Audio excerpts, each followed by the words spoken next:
करते हैं आपका एक बार फिर से आपको एक नई क्लास में, जिसमें आज आप पढ़ेंगे। कल आपने देखा सिंथेसिस ऑफ सिंपल सेंटेंस। आज आपको सिंथेसिस ऑफ कंपाउंड सेंटेंस की क्लास मैं देने जा रहा हूँ, जिसमें आपको देखिए किन किन बातों का ध्यान रखना है। केवल 4 प्रकार के आपके कोमुलेटिव कंजंक्शन होते हैं, उन्हीं 4 प्रकार के आपको कंजंक्शन का ध्यान रखना है। 4 प्रकार के कौन से कंजंक्शन ये यूज किए जाते हैं? कोऑर्डिनेटिंग, हाँ, को 4 प्रकार के कोऑर्डिनेटिंग आप जानते होंगे, आपने सुना होगा, अगर नहीं जानते हैं तो जान लीजिएगा कि आपके कंजंक्शन 2 टाइप के होते हैं। एक तो कोऑर्डिनेटिंग कंजंक्शन, दूसरा होता है सबऑर्डिनेटिंग कंजंक्शन। कोऑर्डिनेटिंग कंजंक्शन क्या होते हैं? ये 4 प्रकार के वाक्यों को जोड़ने का काम करते हैं। वो 4 प्रकार के सेंटेंस कौन कौन से होते हैं उनमें देखिएगा। पहला सेंटेंस आपका, पहला कंजंक्शन क्या, 4 प्रकार के कंजंक्शन आते हैं जो 4 प्रकार के सेंटेंस को जोड़ते हैं। पहला आपका कुमुलेटिव कंजंक्शन। कुमुलेटिव कंजंक्शन होता क्या है? कुमुलेटिव कंजंक्शन वह कंजंक्शन होता है जो 2 समान वाक्यों को जोड़ने का कार्य करता है। 2 समान वाक्यों को जोड़ने का कार्य करने का मतलब ये है कि ऐसे कंजंक्शन होते हैं कुमुलेटिव कंजंक्शन जिनमें 2 समान अर्थ रखने वाले वाक्य। कंजंक्शन कौन कौन से आते हैं? देखिए, इसमें आएगा both and, not only but also, या एज वेल एज। तीनों में से किसी का भी आप यूज कर सकते हैं, लेकिन कंडीशन यहाँ देखिए क्या होगी। द टीचर बीट मोहन, अध्यापक ने मोहन को पीटा। He turned him out of the class, उन्होंने उसको क्लास से बाहर निकाल दिया। एक ही व्यक्ति के द्वारा, यहाँ समान काम होने का मतलब या तो 2 व्यक्ति एक समान कार्य कर रहे हों, या एक ही व्यक्ति 2 काम कर रहा हो। ऐसे में आप क्या करेंगे कि जो असमान है उसको आप इन कंजंक्शन से जोड़ देंगे। किससे किससे? बोथ एंड से जोड़ सकते हैं, not only but also say जोड़ सकते हैं, या एज वेल एज बीच में लिख सकते हैं। यहां देखिएगा, जैसे कह दिया the teacher beat Mohan, the teacher beat Mohan, इसके बाद लिख दिया he turned him out of the class, उन्होंने उसको क्लास से बाहर निकाल दिया। अब देखो भैया, यहाँ अलग क्या क्या है। टीचर तो दोनों में है, यहाँ भी देखिए टीचर ही दिया है। अगर आपको कल मैंने बताया था कि अगर आपका पहले सेंटेंस में नाउन दिया हो, दूसरे में प्रोनाउन दिया हो, तो आप मान लेते हैं कि दोनों सब्जेक्ट एक हैं। तब आप क्या करेंगे? द टीचर क्या किया? बीट मोहन। देखो एंड भी होता है आपका कुमुलेटिव कंजंक्शन। यहाँ देखो both and, and both and, not only but also, as well as. यहाँ देखिएगा जो अलग है, यहाँ देखो वर्ब अलग है, बीट और टर्न दोनों वर्ब हैं। अगर आप जोड़े वाले कंजंक्शन को यूज कीजिएगा तो यहाँ देखिए, यहाँ पर लगा सकते थे both, the teacher both beat Mohan, and यहाँ लगा सकते थे। हमने देखिए लगा दिया द टीचर नॉट ओनली। जब कंजंक्शन जोड़े में रहेगा तो दोनों अलग वाक्यों को आप जोड़ देते हैं। किनसे? The teacher not only beat Mohan, दोनों वर्ब को, चूंकि वर्ब अलग थे, बीट और टर्न आउट दोनों को जोड़ना था, तो आप दोनों को अलग को आप जोड़ देंगे बोथ एंड से, not only but also say. या अगर यहाँ जैसे एंड बीच में लिखा गया, वैसे एज वेल एज आप बीच में लिख सकते थे, तब भी सही माना जाता। देखिए, जैसे कहते हैं माय फ्रेंड इज डिलिजेंट, मेरा मित्र जो है वो परिश्रमी है। ही इज कनिंग, वो चतुर है, धूर्त है। 2023 में पूछा गया। देखो, not only diligent but also cunning. यहाँ पर आप लिख सकते थे कि बोथ डिलिजेंट एंड कनिंग। यहाँ पे लिख सकते थे diligent as well as cunning, या आप लिख सकते थे डिलिजेंट एंड कनिंग। ये हो जाता है। यहाँ देखो, रामू वेंट टू कानपुर, रामू कानपुर गया। He met his friend there, वो अपने मित्र से मिला। मतलब ना केवल कानपुर गया, देखो not only went to Kanpur, ना केवल कानपुर गया बट लिख सकते थे रामू बोथ, रामू ने दोनों काम किया, went to Kanpur and met his friend there, ऐसा भी लिख सकते थे, तब भी सही माना है। मेरे ख्याल से cumulative conjunction आपको समझ में आएगा। इसके बाद आगे देखते हैं, अगर हम बात करें आपके कंजंक्शन नंबर 2 अल्टरनेटिव कंजंक्शन की।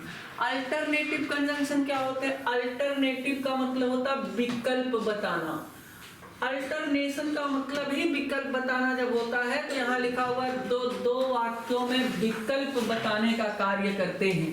ऐसे कंजंक्शन जो दो वाक्यों में विकल्प बताते हैं, विकल्प बताने का मतलब या तो ये काम आप करिए या तो ये करिए, दोनों काम नहीं कर सकते। जैसे कह दिया he may be a thief, वो चोर हो सकता है, he may be a police, वो पुलिस हो सकता है, मतलब दोनों नहीं हो सकता। आप चुन लीजिए दोनों में से एक, या तो ये या तो ये। he may be जो अलग है उसी को जोड़ना है। किससे जोड़ना है? चाहे आर से जोड़िए, चाहे आइदर आर से जोड़िए, या नाइदर नार से जोड़िए, या अदरवाइज से। नाइदर नार कब लगता है? जब सेंटेंस निगेटिव होता है तब लगता है। दोनों सेंटेंस नेगेटिव होगा तब नाइदर नार लगेगा, अदरवाइज आप लगाएंगे आर, आइदर यार या अदरवाइज, तीनों में से का यूज कर देंगे। जैसे क्वेश्चन आपसे पूछा गया he may be a police, वो पुलिस हो सकता है। देखो जो अलग है he may be a thief, thief अलग है, पुलिस अलग है, दोनों अलग है तो दोनों को may be a thief, अगर एक है तो बीच में रख दीजिए आर, एक पुलिस। इसी को आप लिख सकते थे either a thief, यहाँ लिख देते either a thief or a police, मे भी एक बार लिख दे। जैसे come in time, don't come at all, समय से आओ बिल्कुल ना आओ। तो भैया देखो अलग, पूरा का पूरा सेंटेंस अलग है। तो पहले मैंने लिख दिया either come in time, or से जोड़ दिया डोंट कम एट ऑल। यहाँ देखो do it well, don't do it at all, इसे अच्छे से करो या तो बिल्कुल ना करो। दो काम चुन लो, या तो अच्छे से करो या तो बिल्कुल ना करो। तो वही कहानी, चाहे आइदर आर लगा दीजिए, अदरवाइज लगा दीजिए, और लगा दीजिए। मैंने आइदर आर लगा दिया, either do it well, or से जोड़ दिया don't do it at all. अब यहाँ पर वो ऐसे क्वेश्चन पूछा गया 2015 में, परचेज द बुक, किताब खरीदो, डोंट डिले, देर मत करो। तो वही कहानी, चुन लो either purchase the book, or यहाँ पर देखिएगा or don't delay, do not delay, या डू नॉट डू वाले आर डोंट डिले, ये हो जाएगा। देखो नाइदर नार भैया तब लगाते हैं, अभी मैंने बताया you should use neither nor only when the both sentence is given in the negative sentence। अगर दोनों सेंटेंस नेगेटिव में दिए होंगे तब neither nor लगाइएगा। देखिए Ram is not a thief, Ram चोर नहीं है, he is not a police, वो पुलिस नहीं है। जब दोनों नेगेटिव में दिए गए होंगे तब आप नाइदर नार लगा दीजिएगा। कैसे? जो अलग है उनको नाइदर नार से जोड़ दीजिए, Ram is neither a thief, और जोड़ दीजिए नार से पुलिस। ऐसे माय फ्रेंड इज नॉट डिलाइगेंट, मेरा मित्र परिश्रमी नहीं है, इज नॉट इंटेलिजेंट, वो बुद्धिमान भी नहीं है, 2023 में पूछा गया। माय फ्रेंड इज, दोनों नेगेटिव है तो नाइदर डिलाइगेंट नॉर इंटेलिजेंट। ऐसे ये है Shubham did not go to Nainital, Nainital नहीं गया, his father did not go to Nainital. अब बताओ दोनों में did not go to Nainital इसमें भी दिया है, did not go to Nainital इसमें भी दिया, दोनों सेंटेंस नेगेटिव है लेकिन अलग क्या है, एक में शुभम है एक में हिज फादर है। हमने क्या लिख दिया, नाइदर शुभम, जोड़ना किसको किसको है, नार हिज फादर। देखो नाइदर नार से जोड़ेंगे किसको, जो अलग है।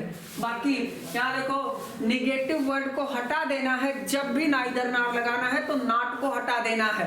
अब यहाँ डिड नॉट था तो पास्ट इंडेफिनिट में, पास्ट इंडेफिनिट में अफर्मेटिव में लगा देंगे सेकेंड फॉर्म। अब देखिए कंजंक्शन नंबर 3 जो है कह रहा एडवर्जेटिव। आपने समझ लिया पहला तो कुमुलेटिव, कुमुलेटिव कब, जब दो जोड़ बताने वाले सेंटेंस दिए हो, यानी दो समान सेंटेंस दिए हो तो कुमुलेटिव। अल्टरनेटिव कब? जब दो विकल्प का चुनाव करना होगा तो अल्टरनेटिव, यानी कि दो में से एक का चुनाव करना हो तो अल्टरनेटिव। इसके बाद मैंने बताया एडवर्जेटिव। एडवर्जेटिव कब लगेगा भैया? जब दो कंजंक्शन विपरीत अर्थ रखने वाले वाक्यों को जोड़ने के लिए प्रयोग किए जाते हैं। यानी दो अगर सेंटेंस ऑफ विपरीत अर्थ रखते हो, दोनों एक दूसरे के अपोजिट हो, तो येट बट स्टिल केवल बीच में लगा दीजिएगा, बाकी सब वैसे उतार दीजिएगा। यहाँ देखिए सी इज लेजी, वो आलसी है भैया, आलसी है। सी इज क्लीवर, वो चालाक है। आलसी तो है, चालाक है। आलसी लोग चालाक नहीं होते, लेकिन ये चालाक है। देखो जो अलग है उसी को केवल बट से जोड़ दीजिए। सी इज लेजी बट क्लीवर। देखो सी इज यहाँ था इसलिए हटा दिया मैंने। ही इज ए डल प्यूपिल, वो कमजोर शिष्य है। ही इज वेरी रेगुलर, वो बड़ा नियमित रहता है। अदगा he is a dull pupil but very regular, ऐसे लिख देंगे, बट वेरी रेगुलर, लेकिन बहुत नियमित रहता है। देखो द रेंट इज हाई, किराया महंगा है। द हाउस इज सेटिस्फैक्ट्री, घर संतुष्टिपूर्ण है। अब पूरा का पूरा सेंटेंस आप देखेंगे तो सब अलग है, तो पूरे के पूरे को केवल येट से जोड़ देंगे। क्या? The rent is high, yet लिख दिया क्योंकि इन दोनों को जोड़ना है, दोनों एकदम अलग हैं। येट बीच में लिख दिया, द हाउस इज सेटिस्फैक्ट्री उतार दिया। इसके बाद देखते हैं ये आपका येट बट स्टिल कब आएगा? जब आपका सेंटेंस क्या होगा? विपरीत अर्थ रखने वाला होगा। अब देखो इलेटिव कंजंक्शन, चौथा कंजंक्शन आता है इलेटिव कंजंक्शन। कब यूज किया जाएगा? जब एक में कारण और दूसरे में परिणाम दिया होगा। ऐसे वाक्यों को जोड़ने के लिए यूज किए जाते हैं भैया जिनमें एक में कारण दिया हो, दूसरे में परिणाम दिया गया हो। जैसे देखिए आई लेफ्ट टीचिंग, मैंने पढ़ाना छोड़ दिया। क्यों? आई वॉज नॉट सेटिस्फाइड, मैं संतुष्ट नहीं था। अब भैया देखो पहले आप कारण को लिख दीजिए, हाँ आप पहले परिणाम लिख दीजिए। आई वॉज नॉट सेटिस्फाइड, मैं संतुष्ट नहीं था इसलिए। फिर इसके बाद आई लेफ्ट टीचिंग, मैंने पढ़ाना छोड़ दिया। पहले कारण तब परिणाम लिखिए। अब देखो नाइट केम ऑन, रात आई, रूम ग्रू डार्क, कमरे में अंधेरा हो गया। कारण क्या हुआ? नाइट केम ऑन, रात आई। इसके बाद सो लगाएंगे, परिणाम क्या हुआ? कमरे में अंधेरा हो गया, लिख लेंगे। ऐसे यहाँ दिया है the boy failed many time, लड़का कई बार फेल हुआ। He gave up his study, उसने अपनी पढ़ाई छोड़ दी। अब देखो कारण क्या था? फेल हुआ कई बार। परिणाम क्या हुआ? सो लगाया, लिख दिया he gave up his study, पढ़ाई छोड़ दी। तो मेरे ख्याल से कंपाउंड सेंटेंस में जो 4 प्रकार के कंजंक्शन लगते हैं, एक बार फिर से समझ लीजिएगा। यहाँ पर कंपाउंड सेंटेंस में 4 प्रकार के जो कोऑर्डिनेटिंग कंजंक्शन लगते हैं उनको आप समझ गए होंगे। कुमुलेटिव कंजंक्शन जो जोड़ बताने का काम करते हैं, यानी जो दो समान वाक्यों को जोड़ने का काम करते हैं, कुमुलेटिव कंजंक्शन। अल्टरनेटिव कंजंक्शन कब होते हैं? जो दो वाक्यों में विकल्प बताने का कार्य करते हैं, alternative conjunction. Or, either or, neither nor, otherwise use किया जाता है। इसके बाद आपने देख लिया एडवर्जेटिव कंजंक्शन, जो दो वाक्यों में मतलब विरोध बताने का कार्य करते हैं, एडवर्जेटिव कंजंक्शन। येट बट स्टिल आते हैं 3 की। और इसके अलावा आपने देख लिया इलेटिव कंजंक्शन, जिसमें एक में कारण दिया रहे, दूसरे में परिणाम दिया रहे। पहले आप कारण को लिख दीजिएगा और सो लगा करके परिणाम को सीधा सीधा लिख दीजिएगा, आपका उत्तर सही हो जाएगा। इस प्रकार से आपके 4 प्रकार के कुमुलेटिव कोऑर्डिनेटिंग कंजंक्शन का यूज करके आप आसानी से आप सीख सकते हैं कि अपने कंपाउंड सेंटेंस को बनाना, 2 सिंपल सेंटेंस को जोड़ करके। तो अगर आपको ये बात समझ में आई होगी मेरे ख्याल से, और पढ़िएगा। अगर कोई समस्या होगी तो कमेंट बॉक्स में आप अपने क्वेश्चन कर सकते हैं। धन्यवाद, आज के लिए।